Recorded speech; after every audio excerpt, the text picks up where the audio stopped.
The bullet that killed Faith Whitmore's father shattered more than his skull. It shattered the illusion that a woman alone could survive in Montana territory without becoming something less than human. 3 months later, she stood in the dusty street of Fort Benton with her stomach pressed against her spine, her dress hanging like a funeral shroud on her thinning frame, watching through the window of the Silver Spur saloon as men she once knew, as neighbors stuffed their faces with beefsteak and potatoes. The year was 1878, and hunger had a way of eroding pride faster than the Missouri River carved through limestone. Faith pressed her palm against the weathered wood of the saloon's exterior wall, steadying herself as a wave of dizziness threatened to pull her down into the dirt. She had not eaten in 2 days. The money from selling her father's belongings had run out a week ago, and the seamstress who had promised her work had hired someone whose reputation had not been ruined by association with a man shot down in the street for a gambling debt he swore he did not owe. The door to the saloon swung open and Faith stumbled backward, nearly colliding with a water trough. A man emerged, wiping his mouth with the back of his hand, and Faith's body moved before her mind could catch up. She stepped forward, her voice cracking as she spoke. "Sir, please. Do you have any food to spare? Just a crust of bread, anything?" The man looked at her with eyes that held no compassion, only contempt. He spat into the street near her feet and walked past without a word. Faith felt the shame burn through her chest, but shame was a luxury she could no longer afford. She turned back to the window, watching as a plate piled high with food was set before another patron. Her mouth watered so intensely it hurt. She did not notice the tall figure that had stopped a few feet away, watching her with an expression that held something between curiosity and concern. Samuel Jennings had been in Fort Benton for only 3 weeks, long enough to hear the gossip about Faith Whitmore and her father's death, but not long enough to let the town's judgment shape his own. He stood 6 feet 2 inches in his worn leather boots, with shoulders broad from years of wrangling cattle and hands calloused from honest work. At 28, he had seen enough of the world to know that circumstance, not character, usually determined whether a person ate or starved. He watched as Faith pressed her forehead against the saloon window, her whole body trembling. The late afternoon sun caught the auburn highlights in her tangled brown hair, and Samuel could see the delicate bone structure of her face, sharp now from hunger, but still bearing traces of what must have once been considerable beauty. She could not have been more than 22 or 23, he guessed, though hardship had a way of aging a person beyond their years. Samuel made a decision in that moment, the kind of decision that changes the course of 2 lives whether they know it or not. He walked up behind Faith and cleared his throat gently, not wanting to startle her. "Excuse me, miss." Faith spun around, her eyes wide with the wariness of a hunted animal. Up close, Samuel could see the hollows beneath her cheekbones, the chapped lips, the dress that had once been fine but now bore the stains of hard living. Her eyes, though her eyes were a striking gray-green like the Missouri River on a cloudy day, and they held intelligence and fire despite the desperation written across her features. "I am sorry," Faith said quickly, backing away. "I was just leaving. Wait." Samuel held up his hand, keeping his voice soft. "I am about to have supper. Would you join me?" Faith stared at him as if he had spoken in a foreign language. "I do not have any money. I am not asking you to pay. I am asking you to join me at my table." Samuel gestured toward the saloon door. "It is no good eating alone, and you look like you could use a hot meal." For a long moment, Faith said nothing. Her pride warred with her hunger, and Samuel could see the battle playing out across her face. Finally, hunger won. She nodded, just once, and Samuel felt an unexpected surge of satisfaction. He led her into the saloon, acutely aware of the way conversation died as they entered. Every eye in the room fixed on them, on Faith specifically, and Samuel heard the whispers start before they even reached a table. He chose one in the back corner, away from the window and the prying eyes of passers-by on the street. Faith sat down gingerly, as if the chair might collapse beneath her.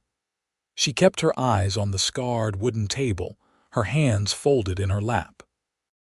Samuel signaled to the bartender, a thick-necked man named Dutch who ran the Silver Spur with an iron fist and a surprisingly soft heart. 2 steak dinners, Dutch, with all the fixings, and coffee.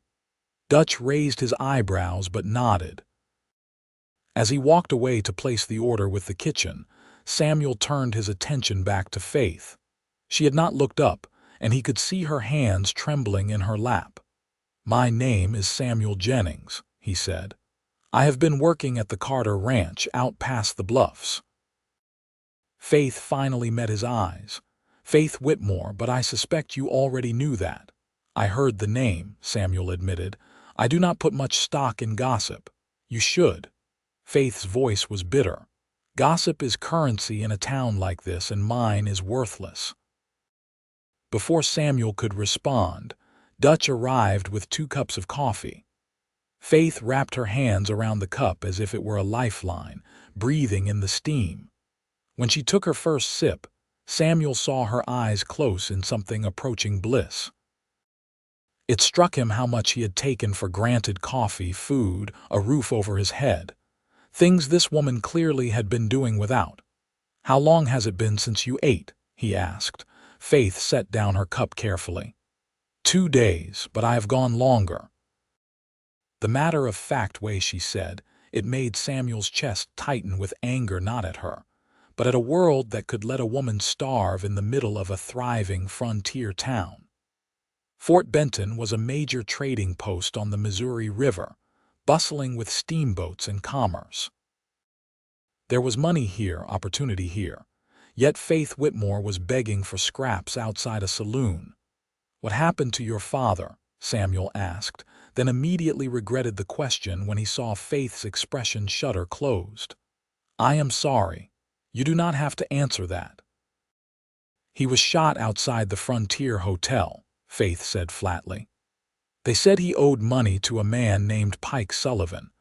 My father swore it was a lie, that Sullivan was trying to steal our land claim, but no one believed him. No one investigated. They just swept his body off the street and told me to move along." "Where is your mother?" "Dead. Fever took her when I was 15.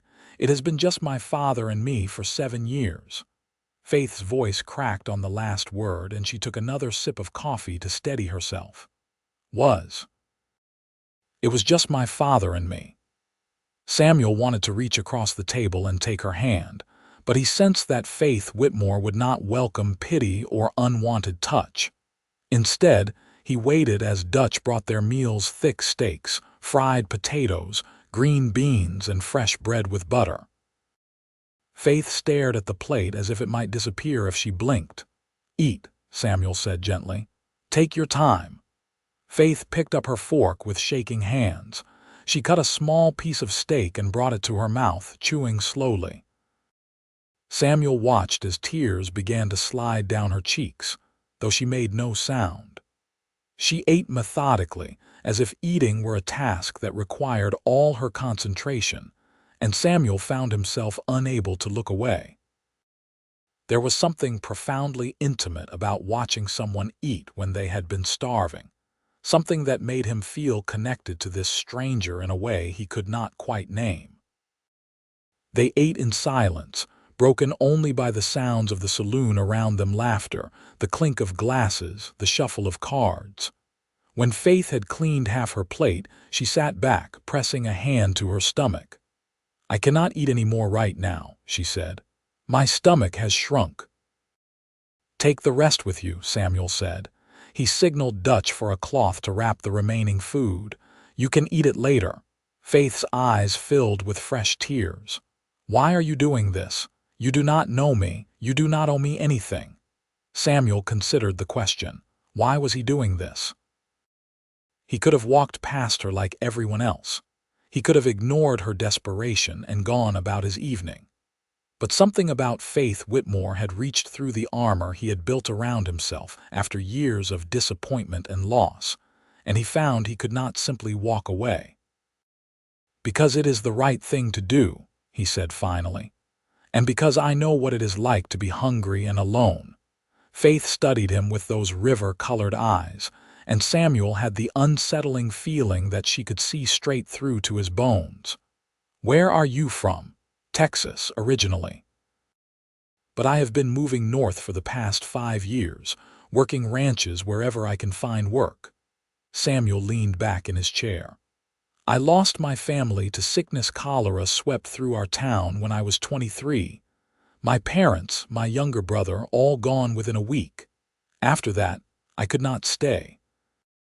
Too many ghosts." "I understand ghosts," Faith said softly. They sat together as the saloon grew busier around them, and Samuel found himself telling Faith things he had not spoken aloud in years.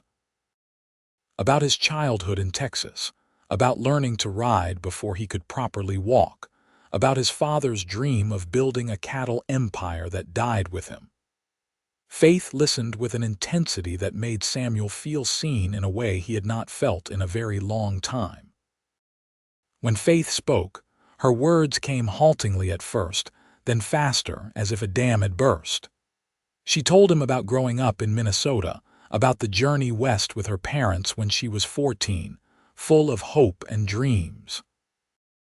About her mother's death from fever, and how her father had never quite recovered from the loss. About their small homestead outside Fort Benton. About the land claim her father had filed and the garden she had planted, and the life they had been building before Pike, Sullivan, decided he wanted their land for himself. "My father confronted him," Faith said, her hands wrapped around her now cold coffee cup. "He told Sullivan that he would never sell, that the claim was legal and filed properly.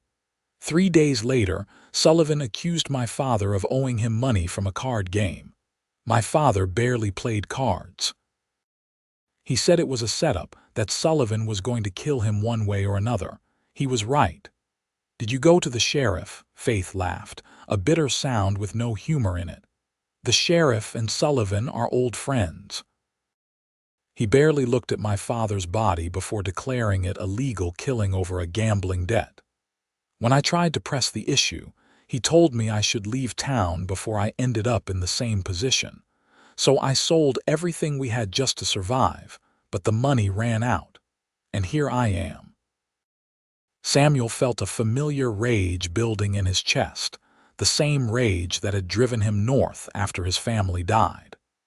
The world was full of men like Pike Sullivan, men who took what they wanted and destroyed anyone who stood in their way. And it was full of corrupt lawmen who looked the other way when money was involved. "Where are you staying now?" he asked. Faith looked away. "Nowhere. I lost our homestead when I could not pay the claim fees. I have been sleeping in the stable behind the Frontier Hotel. The owner does not know, or if he does, he has not said anything yet. That is no way to live. It is better than the alternatives." Faith met his eyes again, and Samuel saw the steel beneath the desperation.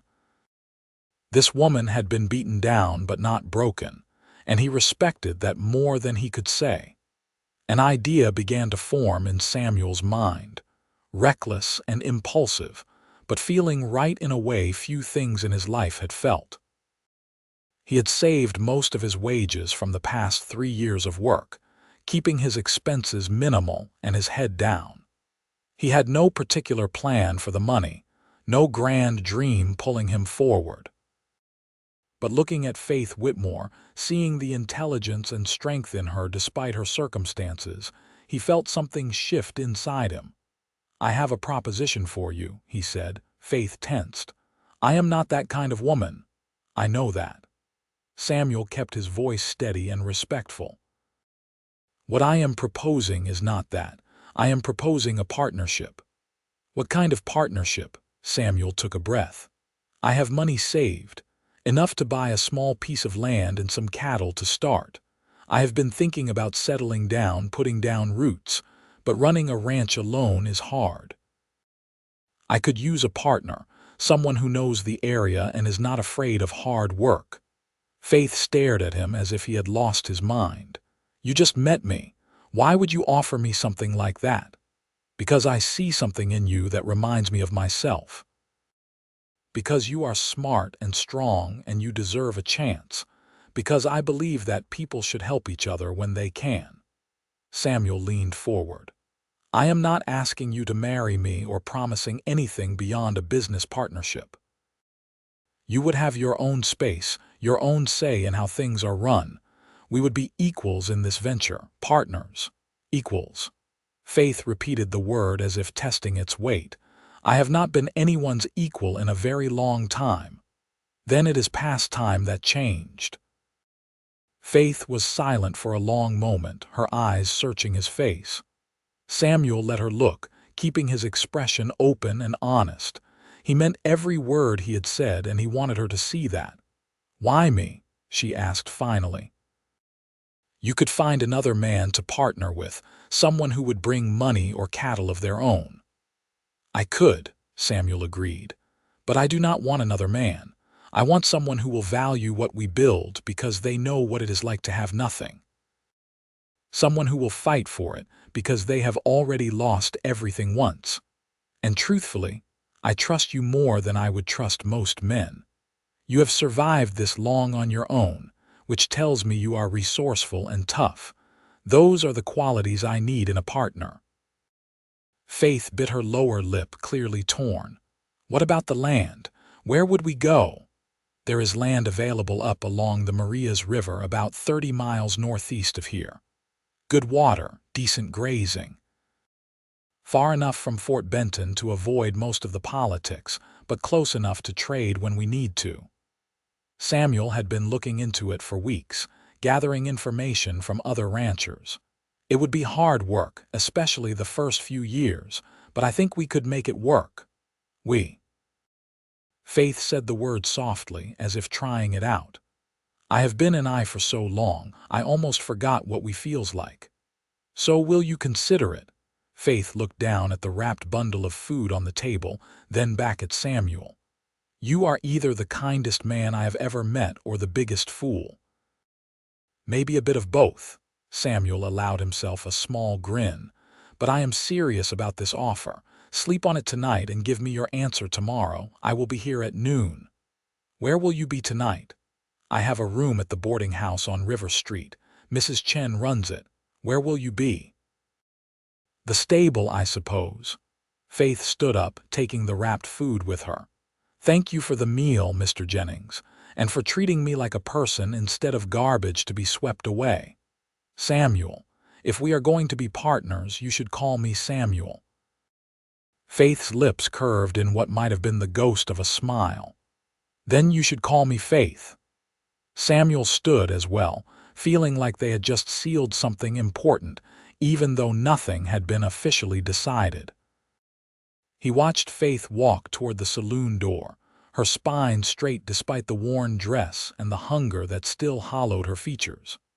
Several men watched her pass with expressions ranging from pity to scorn, but Faith kept her eyes forward, her dignity intact. After she left, Samuel sat back down and ordered another cup of coffee. Dutch brought it over and lingered by the table, his expression curious. You know what you are doing, son? Dutch asked. Faith Whitmore is bad luck in this town. Pike Sullivan has it out for her, and anyone who associates with her might find themselves on his bad side. I am not worried about Pike Sullivan, Samuel said. Maybe you should be. He is not a man to cross. Neither am I. Samuel met Dutch's eyes steadily. And I do not abandon people who need help. Dutch studied him for a moment, then nodded slowly. You are either brave or stupid. Time will tell which. He walked away, leaving Samuel alone with his thoughts. Samuel stayed in the saloon for another hour, nursing his coffee and thinking about the offer he had just made. It was reckless, he knew.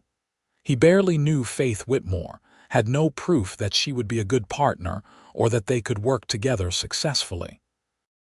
But something in his gut told him this was right, that helping Faith was not just the moral thing to do but something he needed to do for reasons he could not fully articulate. He thought about the way she had looked at that plate of food, the tears streaming down her face as she ate. He thought about the strength in her voice when she talked about her father, the fire in her eyes when she spoke about Pike Sullivan. Faith Whitmore had been knocked down, but she was not defeated. Given a chance, Samuel believed she would fight her way back to standing. And he wanted to be the one to give her that chance. When Samuel finally left the saloon, the sun had set and Fort Benton was alive with the sounds of evening music from the various saloons, laughter, the occasional shout. He walked back to the boarding house, nodding to Mrs. Chen as he climbed the stairs to his small room. He lay awake for a long time that night, wondering if Faith would actually show up tomorrow or if fear and pride would keep her away. Meanwhile, in the stable behind the Frontier Hotel, Faith sat in a corner of an empty stall, wrapped in a thin blanket she had managed to keep from her old life. She ate the rest of the food Samuel had given her slowly, making it last, trying to remember the taste of each bite. The steak, the potatoes, the bread, simple food, but it tasted like hope. She thought about Samuel Jennings and his impossible offer. Partners, equals, words that seemed like dreams too good to be true. Faith had learned the hard way that men who offered help usually wanted something in return, something she was not willing to give. But there had been nothing predatory in Samuel's eyes, no hidden agenda in his words. He had looked at her with respect, as if her opinion mattered, as if she mattered. Faith pulled the blanket tighter around her shoulders. Could she trust him? Could she trust anyone after what Pike Sullivan had done to her father? But what choice did she have? Without help, she would die in this stable, slowly starving or freezing when winter came. At least Samuel's offer gave her a chance at survival, maybe even a chance at something more. She thought about her father, about what he would tell her to do. He had always been cautious, slow to trust. But he had also taught her to recognize good people when she met them, to value character over reputation. Samuel Jennings had a quiet strength about him, a steadiness that reminded her of her father in his better days.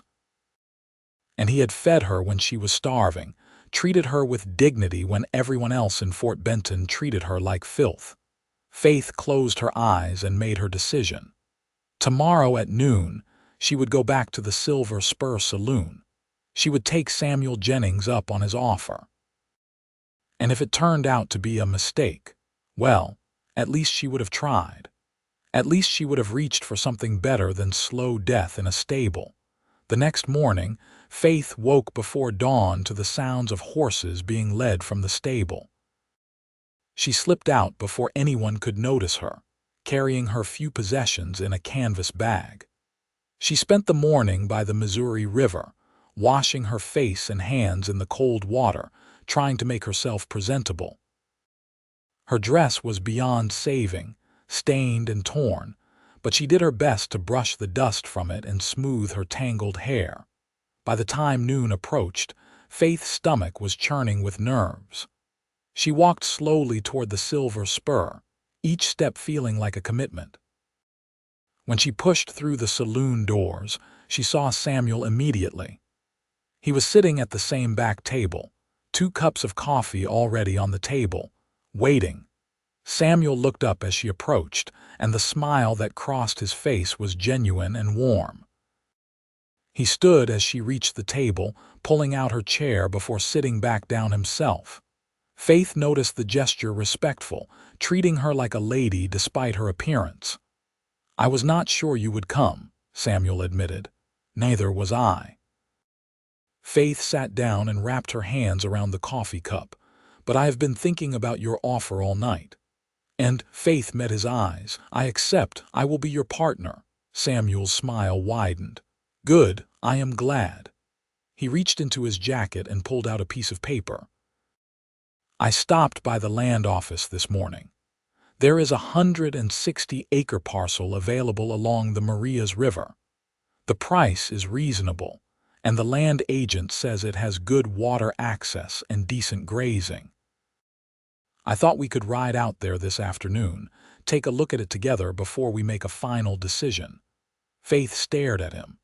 You went to the land office before I even gave you my answer. I had a feeling you would say yes. Samuel pushed the paper across the table. But nothing is final until you see the land and agree that it is right. We are partners now, Faith. That means we make decisions together, partners. There was that word again.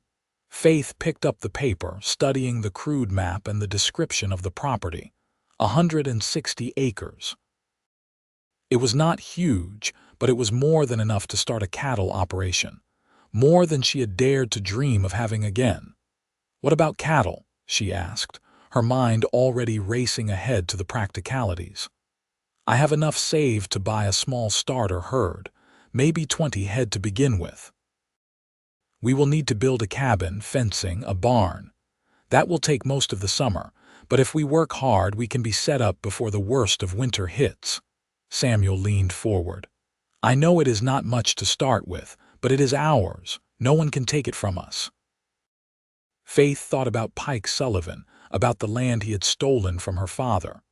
Sullivan might try, if he finds out I am involved. Sullivan does not scare me, Samuel said firmly. And if he comes around causing trouble, we will deal with it together. You are not alone anymore, Faith. Those words hit Faith harder than she expected. You are not alone anymore. She had been alone for so long, carrying the weight of survival by herself, that she had forgotten what it felt like to have someone stand beside her. She blinked back tears, not wanting to break down in the middle of the saloon. When do we leave? She asked, her voice steady despite the emotion churning inside her. I have 2 horses waiting at the livery. We can leave as soon as you are ready. Faith drained her coffee cup and stood. I am ready now. They left the saloon together, and Faith felt the weight of stares following them. Let them stare, she thought. Let them talk. She had nothing left to lose and everything to gain. As they walked through Fort Benton's dusty streets toward the livery, Faith felt something unfamiliar stirring in her chest. It took her a moment to recognize it as hope. The livery was run by an older man named Garrett, who clearly knew Samuel. He had 2 horses saddled and ready, a sturdy bay gelding for Samuel and a smaller chestnut mare for Faith. Faith approached the mare carefully, running her hand down the horse's neck. It had been months since she had ridden, and she felt a pang of grief remembering her own horse, sold weeks ago to pay for food. Her name is Rosie, Samuel said. She is gentle but has spirit. I thought you 2 might get along. Faith looked at him. You bought a horse for me. We needed a second horse anyway, Samuel said, but Faith could see the truth in his eyes. He had bought the horse specifically for her, had chosen one he thought she would like. The kindness of it made her throat tight. She mounted without assistance, settling into the saddle with the ease of someone who had grown up riding. Samuel swung up onto his bay, and together they headed out of Fort Benton, riding northeast toward the Marias River country. The land opened up before them, vast and wild and beautiful. Rolling grasslands stretched to the horizon, broken by occasional stands of cottonwood and willow. The sky was enormous, a brilliant blue unmarred by clouds. Faith felt some of the tension leave her shoulders as they rode. The rhythm of the horse beneath her and the wide open spaces soothing something deep in her soul. They rode in comfortable silence for a while, Samuel occasionally pointing out landmarks or sharing information about the area he had gathered from other ranchers. Faith listened, but mostly just absorbed the feeling of being out on the land again, away from the judgment and desperation of Fort Benton. After about 2 hours, they reached the Marias River, its waters running clear and cold from the mountains to the west. Samuel consulted his map, then led them upstream for another mile before stopping at a broad meadow bordered by the river on one side and gentle hills on the other. "This is it," Samuel said, dismounting. "According to the land office, our boundary runs from that stand of cottonwoods to the south, up to those rocky outcrops to the north." Faith dismounted and walked through the meadow, feeling the grass brush against her legs. The soil was good, not too rocky, and the river access was excellent. She could picture a cabin here, near the tree line where there would be some protection from the winter winds, a barn and corral closer to the water, fields for hay and a vegetable garden. "What do you think?" Samuel asked, coming to stand beside her. "I think it is perfect," Faith said honestly. "The water access alone makes it valuable, and the grazing looks good. We will need to worry about predators, wolves and bears, but that is true anywhere out here." Samuel looked at her with respect. "You know ranching. My father taught me. Before we lost our claim, I helped him with everything. I can rope, brand, doctor cattle. I'm not afraid of hard work." Faith turned to face him fully. "I want you to know what you are getting into, Samuel. I am not some delicate lady who needs protecting. I can pull my weight." "I never doubted that." Samuel held out his hand. "Partners." Faith looked at his outstretched hand, calloused and strong. She placed her hand in his, feeling the firm grip of his handshake. Partners. They shook on it there in the meadow, with the river singing beside them and the Montana sky stretching endlessly above. Faith felt something settle inside her, a sense of rightness she had not felt since her father died. This was a new beginning, a chance to rebuild her life, and she would not waste it. They spent the rest of the afternoon walking the property, planning where to put buildings and how to best use the land. Samuel listened to Faith's suggestions with genuine interest, incorporating her ideas into their plans. It was a novelty for Faith, being heard and valued. She found herself relaxing around Samuel, her natural intelligence and humor emerging from beneath the layers of grief and desperation. As the sun began to sink toward the western mountains, casting everything in golden light, they sat by the river to rest before heading back to Fort Benton. Samuel had brought food, bread and cheese and dried beef, and they ate while watching the water flow past. "We should file the claim tomorrow," Samuel said. "The sooner we make it official, the better." "How will the ownership be structured?" Faith asked. "Will it be in your name?"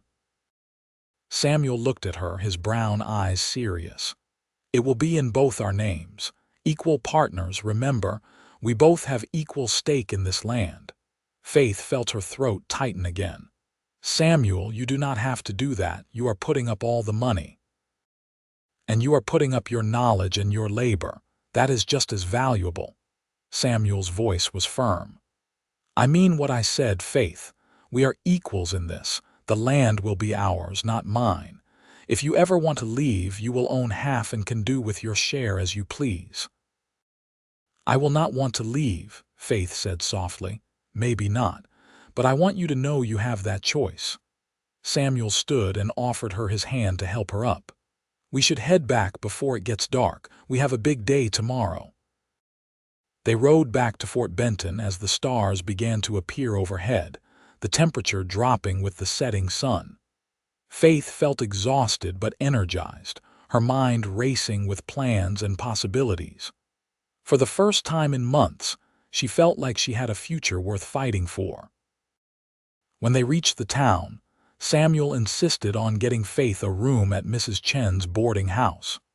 Faith protested, saying she could not afford it, but Samuel waved off her concerns.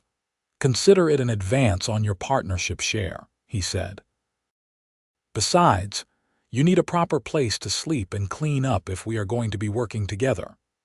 Mrs. Chen, a small woman with sharp eyes and a no-nonsense demeanor, looked Faith up and down when they arrived.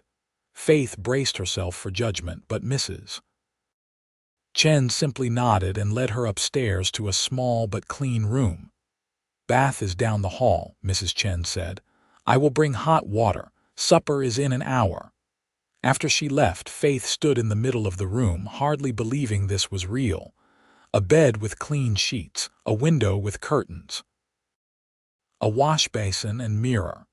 It was not fancy, but after weeks of sleeping in a stable, it felt like luxury.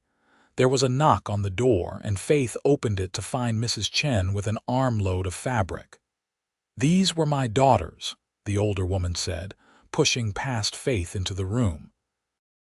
"She moved to San Francisco 2 years ago.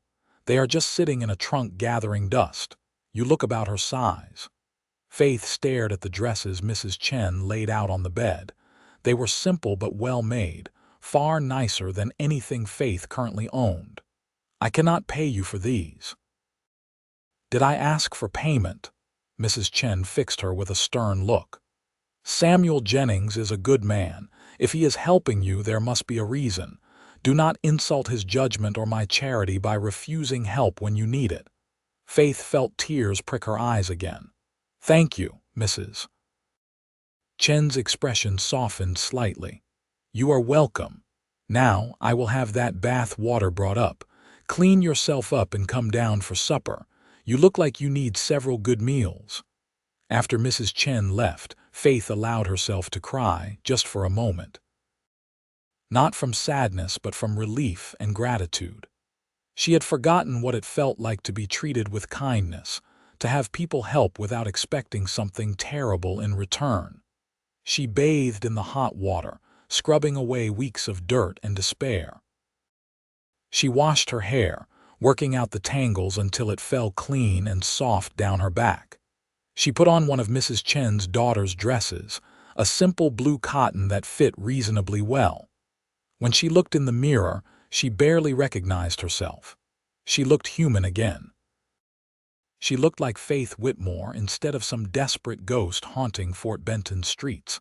Supper at Mrs. Chen's boarding house was a communal affair, with several boarders gathering around a large table. Samuel was already seated, and his face lit up when Faith entered. He stood, pulling out the chair beside him, and Faith sat down, acutely aware of the curious looks from the other boarders. Mrs. Chen served fried chicken, mashed potatoes, greens, and biscuits. Faith ate slowly, mindful of Samuel's earlier warning about her stomach, but savored every bite. The conversation around the table was lively, with boarders discussing the latest news from the steamboats and arguments about politics and cattle prices. Samuel introduced Faith as his business partner, and Faith saw the surprise on several faces. Women did not typically have business partnerships with men unless they were married, and even then, the business was usually in the husband's name. But Samuel said it with such casual confidence that no one dared question it. After supper, Samuel and Faith sat on the boarding house's front porch, watching Fort Benton settle in for the night. The air was cool, and Faith wrapped a shawl Mrs. Chen had lent her around her shoulders. "Tomorrow we will file the claim, then start gathering supplies," Samuel said. "We will need tools, lumber, nails, flour, coffee, beans, salt, enough to get us through while we build the cabin." "How long do you think it will take to build?" Faith asked. "If we work hard, maybe 6 weeks for a basic cabin. We can add on later once we have the cattle settled." Samuel looked at her. "Are you sure you are up for this? It is going to be hard work, Faith. Long days, sore muscles, sleeping on the ground until the cabin is finished." "I am sure," Faith said firmly. "I am not afraid of hard work. And I would rather sleep on the ground as a free woman than in a bed as someone's kept thing." Samuel nodded, understanding in his eyes. "Just making sure you know what you are getting into." They sat in comfortable silence for a while, and Faith found herself studying Samuel's profile in the dim light from the boarding house windows. He had a strong face, weathered from years in the sun, but handsome in a rugged way. His jaw was firm, his nose straight, and when he smiled, deep dimples appeared in his cheeks. But it was his eyes that Faith kept coming back to, warm brown eyes that looked at her like she mattered. She wondered what he saw when he looked at her. Did he see the broken woman begging for scraps? Or was he beginning to see the person she used to be? The person she could become again with a chance? "What are you thinking about?" Samuel asked, catching her watching him. Faith felt heat rise in her cheeks but decided to be honest. "I am thinking about how strange life is. Yesterday I was starving in a stable. Today I am sitting on a porch planning a future. It does not feel real yet." "It is real," Samuel assured her, "and it is going to get better. We are going to make something good out of that land, Faith. I can feel it." His confidence was infectious, and Faith found herself believing him. They talked late into the evening, sharing more about their pasts and their hopes for the future. Faith learned that Samuel had once been engaged to a woman in Texas, but she had broken it off after his family died, not wanting to marry a man with no prospects. The betrayal had hurt him deeply, made him wary of trusting people. "That is why I have been moving from ranch to ranch," Samuel admitted. "Easier than putting down roots and risking getting hurt again." "So why stop now?" Faith asked. "Why offer to partner with me instead of just continuing to drift?" Samuel was quiet for a long moment. "Because I am tired of drifting. And because when I saw you outside that saloon, something in me recognized something in you. You have been hurt, betrayed, knocked down, but you are still standing, still fighting. That takes courage, Faith. And I want to build something with someone who has that kind of courage." Faith felt something warm unfurl in her chest, something that felt dangerously close to affection. She had known Samuel for less than 24 hours, but already he had shown her more respect and kindness than most people had in her entire life. It would be easy to fall for him, she realized, dangerously easy. But Faith reminded herself that this was a business partnership, nothing more. Samuel had made that clear from the beginning. He was offering her equality and opportunity, not romance, and she would be a fool to risk this chance by letting her emotions complicate things. Still, as they finally said goodnight and went to their separate rooms, Faith could not stop thinking about the way Samuel had looked at her, the warmth in his voice when he talked about building a future together. Partnership or not, there was something growing between them.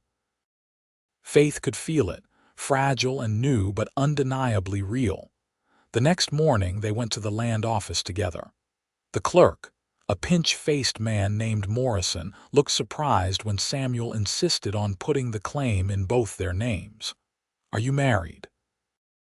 Morrison asked, his tone suggesting he already knew the answer. "No," Samuel said. "We are business partners. The claim should be filed as joint ownership." Morrison sniffed disapprovingly but processed the paperwork. When it was done, Faith held a copy of the deed in her hands, staring at her name written right beside Samuel's. Faith Whitmore and Samuel Jennings, equal owners of 160 acres along the Marias River. It felt like a miracle. From the land office, they went to the general store to start gathering supplies. The owner, a jovial man named Fletcher, was happy to help them load up tools and materials. When Faith suggested some cost-saving measures, choosing slightly cheaper options that would still serve their needs, Fletcher looked at Samuel. "She has a good head for business," Fletcher said approvingly. "That is why she is my partner," Samuel replied, and Faith felt a surge of pride at the respect in his voice. They spent the rest of the day purchasing supplies and arranging for them to be delivered to their land. Samuel also bought a wagon and a team of draft horses, explaining that they would need them for hauling lumber and eventually taking cattle and goods to market. Faith watched the money flow out, each purchase a vote of confidence in their partnership. By the time they finished, The sun was setting again. They had one more night at the boarding house before they would head out to their land and begin building in earnest. Mrs. Chen prepared a celebratory dinner for them, and the other boarders toasted their success with glasses of whiskey. Faith went to bed that night with her head spinning. Everything was happening so fast, changing so quickly. Just 2 days ago, she had been begging for food.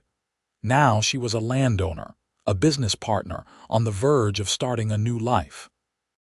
She lay in the dark, listening to the sounds of Fort Benton outside her window, and allowed herself to believe that maybe, just maybe, things were going to be all right. They left Fort Benton at dawn the next day, the wagon loaded high with supplies and pulled by the draft horses Samuel had purchased. Samuel drove the wagon while Faith rode Rosie alongside, both of them quiet in the early morning light. The journey to their land took most of the morning, and when they finally arrived at the meadow by the Maria's River, Faith felt a thrill of ownership. This was theirs. No one could take it from them. They spent the first day setting up a camp near the cottonwood trees. Samuel had brought a canvas tent that would shelter them until the cabin was built, and Faith organized their supplies, setting up a cooking area and making the camp as livable as possible. It felt good to be doing something productive, using her hands and her mind for more than just survival. That evening they sat by the fire Samuel had built, eating beans and cornbread. The night sky above them was a riot of stars, and the river sang its eternal song in the background. Faith felt more at peace than she had in months. "Tomorrow we start on the cabin," Samuel said. "We will need to cut logs from that stand of pine up on the hillside. It will be hard work." "I am ready," Faith said. They fell into a routine over the following weeks. Up at dawn, working until the sun grew too hot in the afternoon, then resting during the worst of the heat, before working again until dark. Samuel felled trees while Faith stripped branches and helped haul the logs back to the building site. They worked side by side, talking easily or in comfortable silence, their partnership settling into a natural rhythm. Faith discovered that she loved the physical work, the way her muscles ached at the end of each day from honest labor. She loved watching the cabin take shape, log by log, wall by wall. She loved Samuel's quiet competence, the way he explained what they were doing and listened when she had suggestions for improvement. And she loved the way he treated her, with respect and consideration, never dismissing her ideas or treating her as less capable because she was a woman. When she pointed out that the cabin door should face south to catch the winter sun, he agreed immediately and adjusted their plans. When she suggested they build the fireplace larger to accommodate a baking oven, he praised her foresight and made it happen.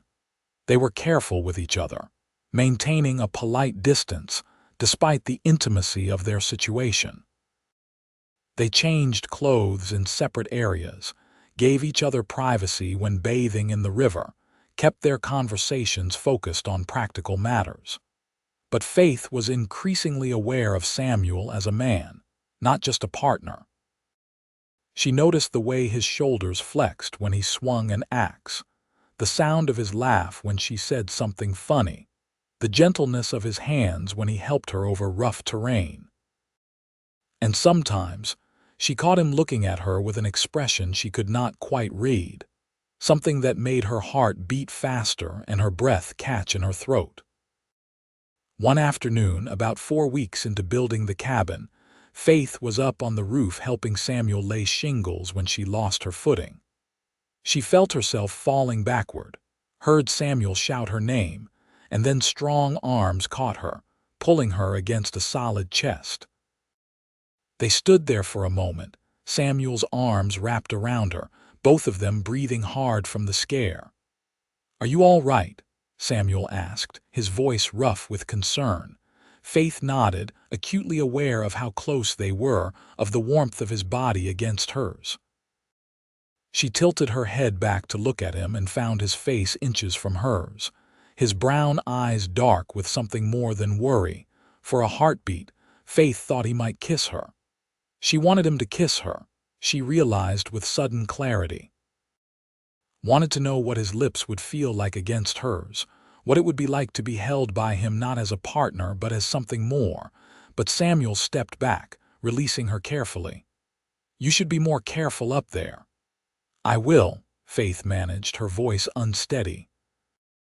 They did not talk about the moment, but something had shifted between them. Faith felt it in the way Samuel's gaze lingered on her when he thought she was not looking, in the way her heart raced whenever their hands accidentally touched. The air between them felt charged, electric with possibility. The cabin was finished in early August. A solid structure with a main room, a small separate bedroom for Faith, and a sleeping loft for Samuel. It was not fancy, but it was well built and snug, with a good fireplace and real glass windows that Samuel had splurged on at the general store. The day they moved their belongings from the tent into the cabin, Faith felt a surge of accomplishment. They had built this with their own hands. It was theirs. With the cabin finished, they turned their attention to the cattle. Samuel left for 3 days to purchase their starter herd, leaving Faith alone on the property. She used the time to start a vegetable garden, turning over soil and planting seeds she had brought from Fort Benton. She also began sewing curtains for the windows, using fabric misses Chen had given her as a parting gift. When Samuel returned with 20 head of cattle and a young cowhand named Tommy Sims to help him drive them, Faith felt a rush of emotion at seeing him again. She had missed him, she realized. Missed his steady presence, his quiet strength, the way he made her feel safe and valued. Samuel seemed equally pleased to see her. His face lit up when he spotted her waiting by the corral, and after he got the cattle settled, he came straight to her. "How was everything while I was gone?" he asked, quiet, productive. "I started the garden." Faith gestured toward the freshly turned earth near the cabin. "It looks good." Samuel's eyes were warm as he looked at her. "It is good to be back." They sent Tommy Sims back to Fort Benton with payment and thanks, both of them preferring to work the ranch alone for now. With the cattle settled into the meadow and the cabin finished, they finally had time to breathe, to enjoy what they had built. The long summer evenings became Faith's favorite time. They would sit on the porch Samuel had added to the cabin's front, watching the sun set behind the mountains, talking about their plans for the ranch or sharing stories from their pasts. Faith found herself telling Samuel things she had never told anyone, about her fears and dreams and the loneliness that had haunted her after her mother died. Samuel listened with a focus that made Faith feel heard in a way she had never experienced. And he shared his own vulnerabilities, talking about the guilt he still carried over leaving Texas, about his fear that he would never find a place that felt like home. "This feels like home," he said one evening, his voice soft in the gathering darkness. "Being here with you, building something that matters, I have not felt this settled in years." Faith's heart clenched at his words. "I feel the same way. You gave me my life back, Samuel. I do not know how to thank you for that." Samuel turned to look at her, his expression serious. "You do not need to thank me. You have earned everything we have built here. Your work, your ideas, your determination, that is what made this possible. I just gave you an opportunity. You are the one who seized it." They looked at each other in the fading light, and Faith felt the air between them thicken with unspoken emotion. She wanted to reach out, to close the distance between them, but fear held her back. What if she was misreading his feelings? What if he really did just see her as a business partner and nothing more? Before she could decide whether to take the risk, Samuel stood abruptly. "I should check on the cattle one more time before bed." He left, and Faith sat alone on the porch, frustration and longing churning inside her. She had fallen in love with Samuel Jennings. The realization hit her with the force of a physical blow. Somewhere between the Silver Spur Saloon and this porch, between begging for scraps and building a cabin, she had fallen completely and irrevocably in love with him. The question was, did he feel the same way? And if he did, what were they going to do about it? The answer came a week later in a way Faith never expected. They had ridden out to check on the cattle grazing in the far meadow when they spotted riders approaching from the south. 3 men on horseback, moving with the kind of purpose that set Faith's instincts on edge. She recognized the man in front immediately, Pike Sullivan, with his silver-streaked hair and cold eyes. Samuel saw her expression and followed her gaze. "That is Pike Sullivan." "Yes." Faith's voice was tight with fear and anger. "And those men with him are his hired guns, the Marshall brothers." Samuel's jaw set in a hard line. "Stay behind me." They rode forward to meet Sullivan and his men. Sullivan reined in his horse about 10 feet away, his eyes fixed on Faith with undisguised contempt. Well, Faith Whitmore, I heard you had crawled out of whatever hole you were hiding in." Sullivan's voice was smooth as oil and twice as slippery. "And you have made yourself a new friend. How enterprising of you." "What do you want, Sullivan?" Faith demanded, keeping her voice steady despite the fear coursing through her. "I want you to know that I am still watching you. You might have convinced this fool to take you on, but you are still the daughter of a lying cheat who died owing me money." Sullivan shifted his gaze to Samuel. "I do not know who you are, mister, but you should know what kind of woman you have partnered with. She comes from bad blood." Samuel's voice was cold when he spoke. "I know exactly who I am partnered with. A hardworking, honest woman who has done nothing to deserve your harassment. And I know what kind of man you are too, Sullivan. A thief and a murderer who uses his money to buy corrupt lawmen." Sullivan's eyes narrowed dangerously. "Those are serious accusations. They are the truth, and we both know it." Samuel moved his horse forward, putting himself between Faith and Sullivan. "You killed Faith's father so you could steal his land, but you are not going to touch her or our property. If you come around here again, you will answer to me." One of the Marshall brothers, a thick-set man with a scar across his cheek, reached for his gun. But Samuel was faster, his own revolver out and aimed before the man's hand reached his holster. "I would not do that if I were you," Samuel said quietly, the tension stretched taut as a wire. Faith held her breath, waiting to see if blood would be spilled. But Sullivan held up his hand, stopping his man from drawing. "You have courage, I will give you that," Sullivan said to Samuel. "But courage can get a man killed out here. You might want to remember that." He turned his horse. "This is not over, Whitmore. I always collect what is owed to me." They rode away, and Faith did not breathe properly until they were out of sight. She looked at Samuel, who was still watching where Sullivan had disappeared, his jaw tight and his eyes hard. "Thank you," Faith said, "but you should not have threatened him. Sullivan is dangerous. So am I when someone I care about is threatened." Samuel holstered his gun and turned to face her. "He is not going to hurt you, Faith. I will not let him." "Someone I care about," Faith repeated softly, her heart beating fast. "Do you mean that?" Samuel's expression softened. "Of course I mean it. Faith, He stopped, seeming to struggle for words.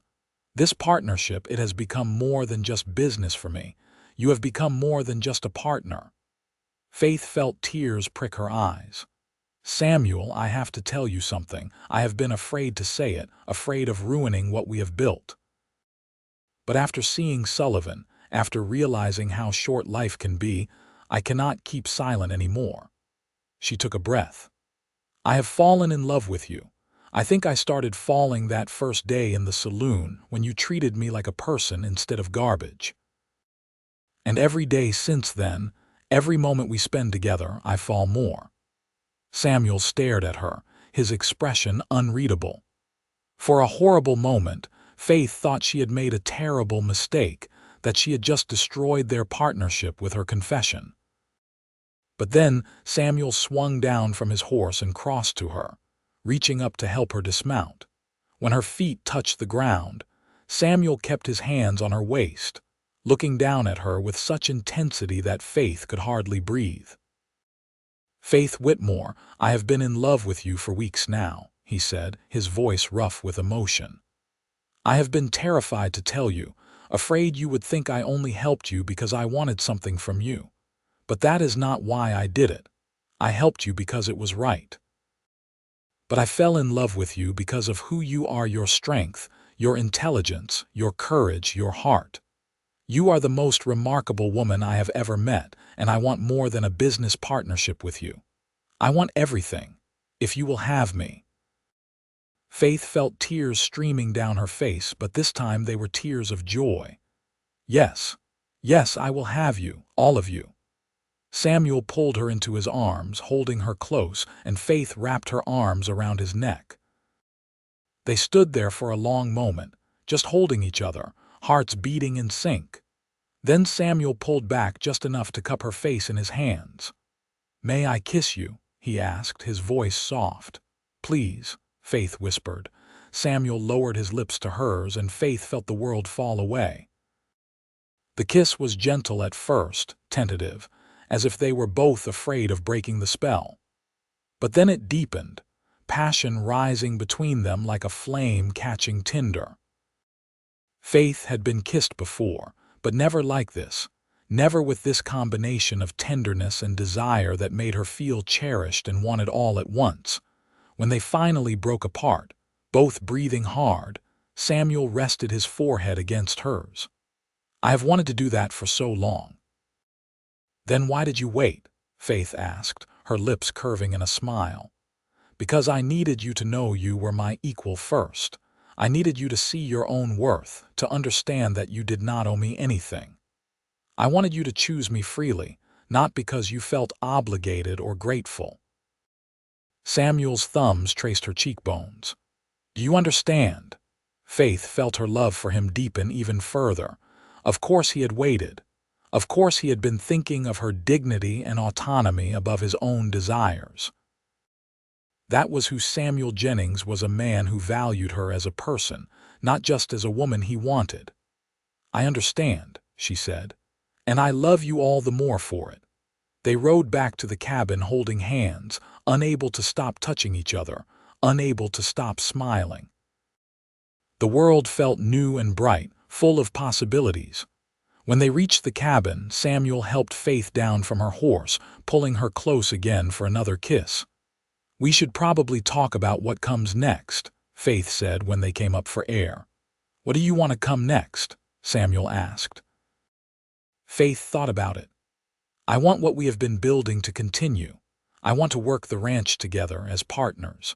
But I also want to be with you as more than just partners. I want to fall asleep beside you and wake up in your arms. I want to build a life with you, Samuel. A real life as equals who love each other." "Then that is what we will do," Samuel said simply. "Faith, will you marry me? I know it is fast, but I have never been more certain of anything in my life." Faith felt fresh tears spring to her eyes.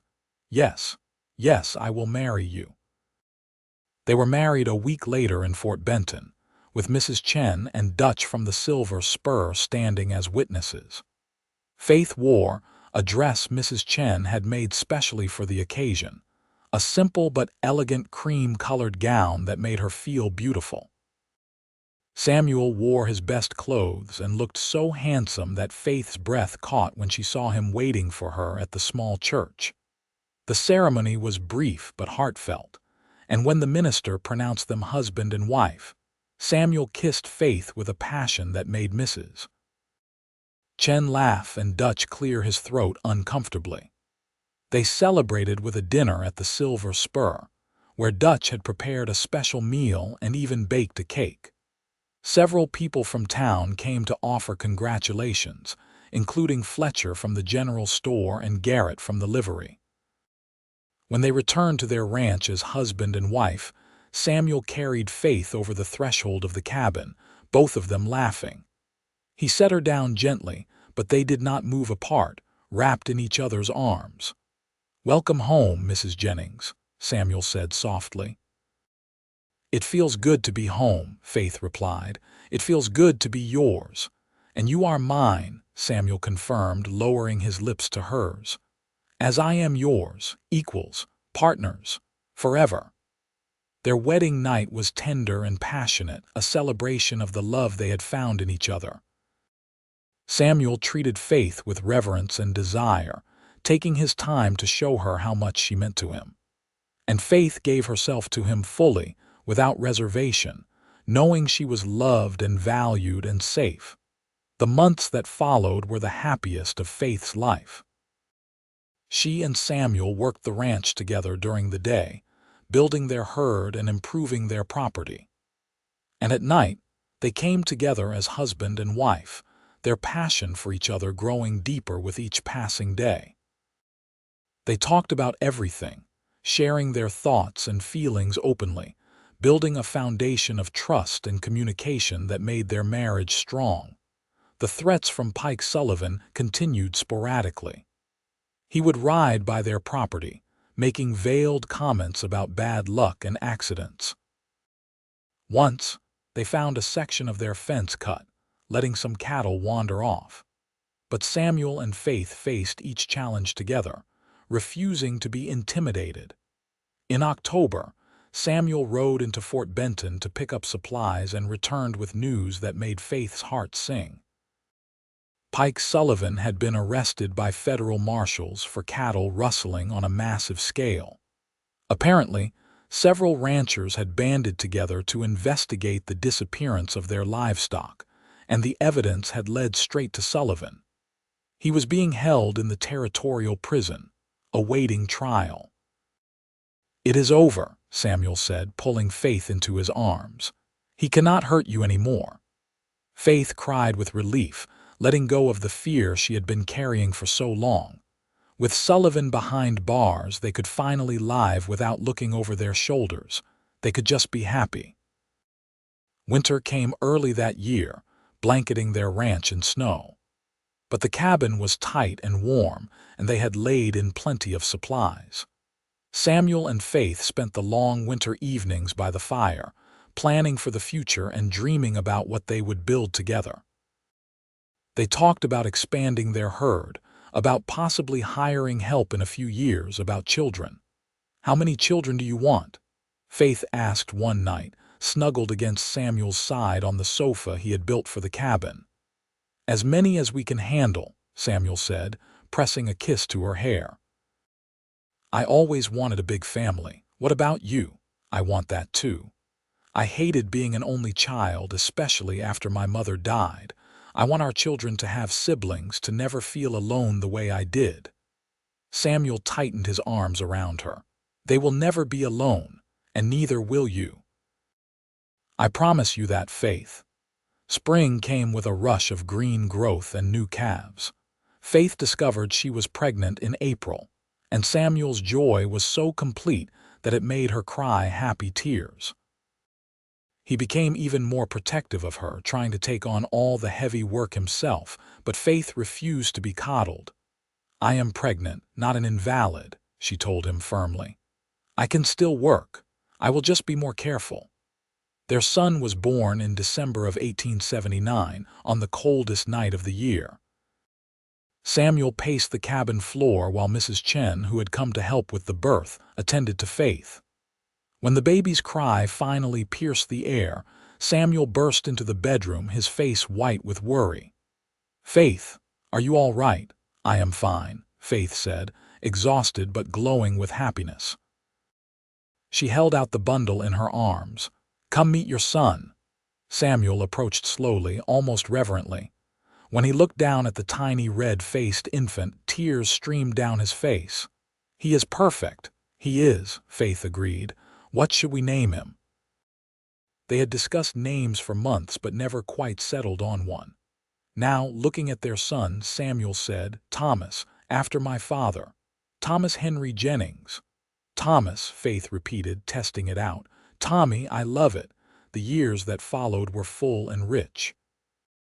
Tommy grew into a strong, healthy boy with his father's brown eyes and his mother's quick mind. The ranch prospered, their herd growing to over 100 head. They built on to the cabin, adding more rooms to accommodate their expanding family. A daughter, Martha, came 2 years after Tommy, followed by another son, James. 2 years after that. Faith had never imagined she could be this happy.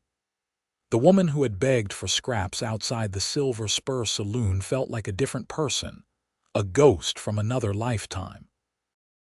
Now she was Faith Jennings, successful rancher, beloved wife, devoted mother. She had everything she had ever wanted and more. Samuel was a wonderful husband and father.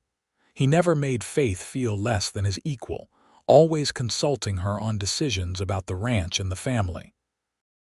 He was patient with the children, teaching them to ride and work cattle with the same gentleness he had shown Faith. And his love for Faith never wavered.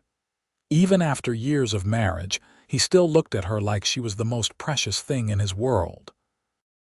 On their 10th wedding anniversary, Samuel took Faith back to the meadow where they had first stood together as landowners. The children were with Mrs. Chen in town for the night, giving Samuel and Faith a rare evening alone. I wanted to come back here, Samuel said, his arm around Faith's waist as they watched the sun set over the Marias River. Do you remember standing here that first day? How uncertain everything was. I remember, Faith said softly. I remember thinking this could not possibly be real, that it was too good to be true. And now I know it is real. We built this life together, Samuel. Everything we have, everything we are, we did that. You and me. Samuel turned to face her fully, taking both her hands in his. Faith Jennings, you are the best thing that ever happened to me. You took my life from meaningless drifting and gave it purpose. You gave me a home, a family, a reason to get up every morning. I love you more now than I did the day we married, and I will love you more tomorrow than I do today. Faith felt tears slip down her cheeks. I love you too, Samuel. You saved my life, but more than that, you gave me back myself. You made me your equal when the world wanted to grind me into nothing. You are my partner, my love, my everything. They kissed there in the meadow as the sun painted the sky in shades of gold and pink. The same sky that had witnessed the beginning of their partnership so many years ago. And Faith thought about how far they had come, from that desperate day outside the Silver Spur saloon to this moment of perfect happiness. Life continued its steady rhythm. Tommy grew tall and strong like his father, with a natural talent for working cattle. Martha had her mother's determination and her father's kindness, always helping with her younger siblings and the ranch work. James was adventurous and curious, constantly exploring every corner of their property. More children came, 2 more sons, William and Robert, and another daughter, Sarah. The cabin expanded again to accommodate them all, becoming a sprawling house that was always full of laughter and noise. Faith loved every chaotic moment of it, loved being surrounded by the family she and Samuel had created together. Pike Sullivan died in prison in 1885, and while Faith felt no joy at his death, she felt relief that the shadow he had cast over her life was finally gone completely. She visited her father's grave in Fort Benton and told him about her life, about Samuel and the children and the ranch. She liked to think he would be proud of what she had built, proud that she had not let Sullivan's evil destroy her.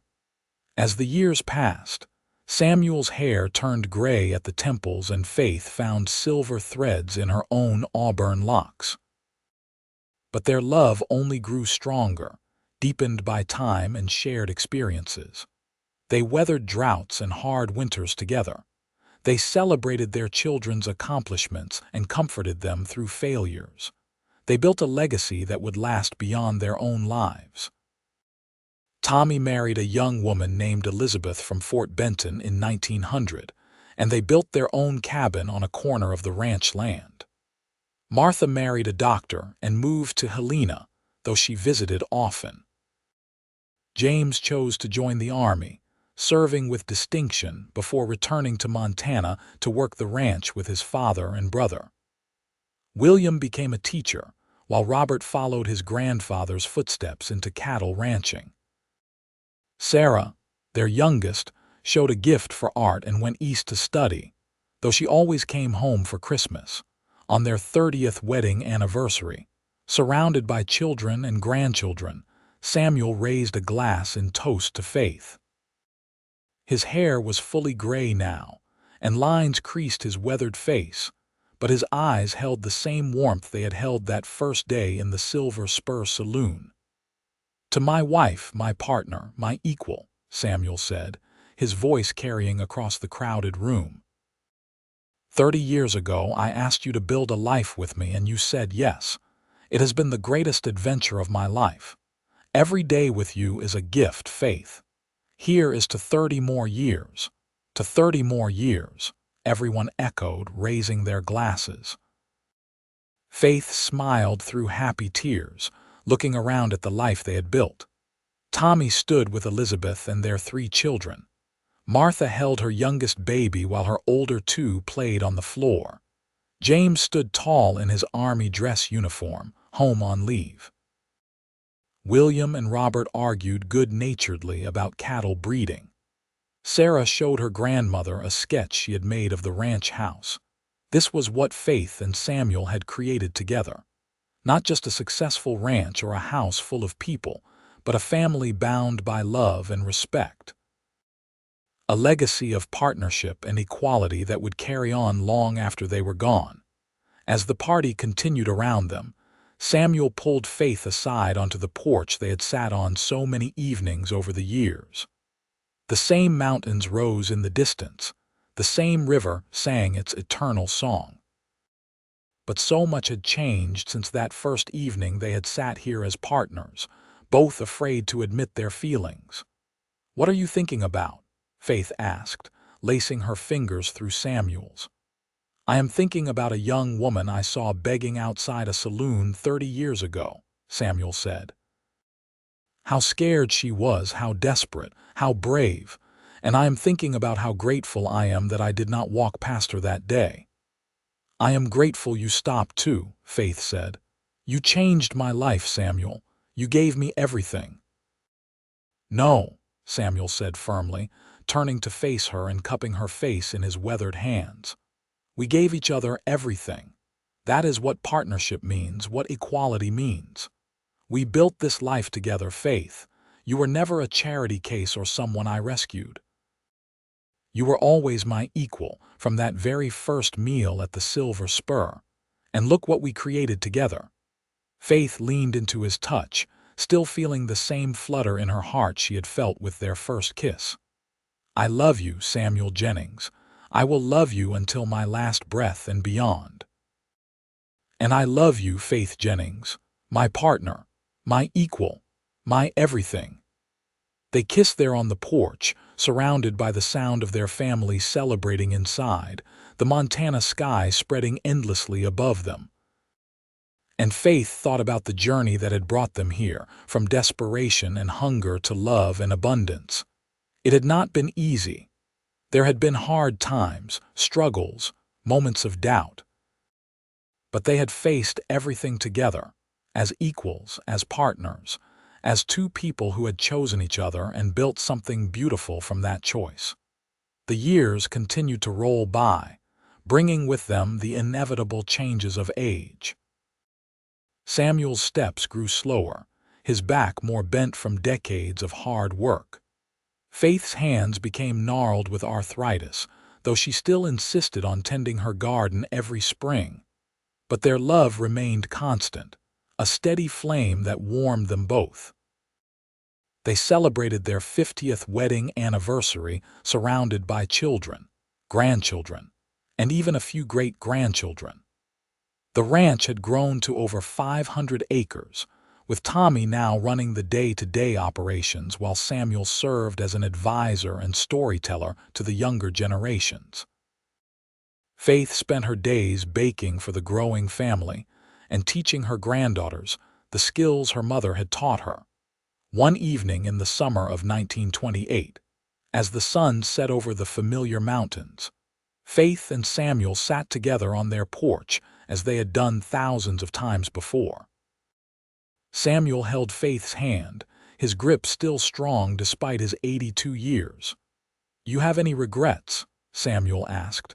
Faith thought about the question carefully. "Only one," she said finally. "I regret the months I spent alone and afraid after my father died. I regret that I did not meet you sooner so we could have had even more time together." Samuel squeezed her hand. "We have had 50 beautiful years. That is more than most people get, and we made every one of them count." "We did," Faith agreed. "Samuel, when I am gone—" "Do not talk like that," Samuel interrupted, but Faith pressed on. "When I am gone, I want you to know something. You gave me more than a home or a family or security. You gave me back my dignity. You made me your equal when I had forgotten what equality felt like. You loved me not despite my circumstances, but because of who I was beneath them. That was the greatest gift anyone has ever given me." Samuel's eyes filled with tears. "Faith, let me finish," Faith said gently. "I was begging for scraps, Samuel, literally begging, and you took me to your table. But you did not just feed me that one meal. You invited me to stay at your table forever as your equal. You built a chair for me that was the same height as yours. You made sure my voice mattered, my opinions counted. You never once made me feel like I owed you or like I was less than you. That is what I will carry with me, wherever I go. The knowledge that I was truly loved, truly valued, truly equal." Samuel pulled her close, and they sat together as the stars began to emerge overhead, the same stars that had watched over them for 50 years. And Faith felt a deep peace settle over her, the peace of a life well lived, of love given and received, of a partnership that had weathered every storm. Samuel passed away peacefully in his sleep in the spring of 1930, at 84 years old.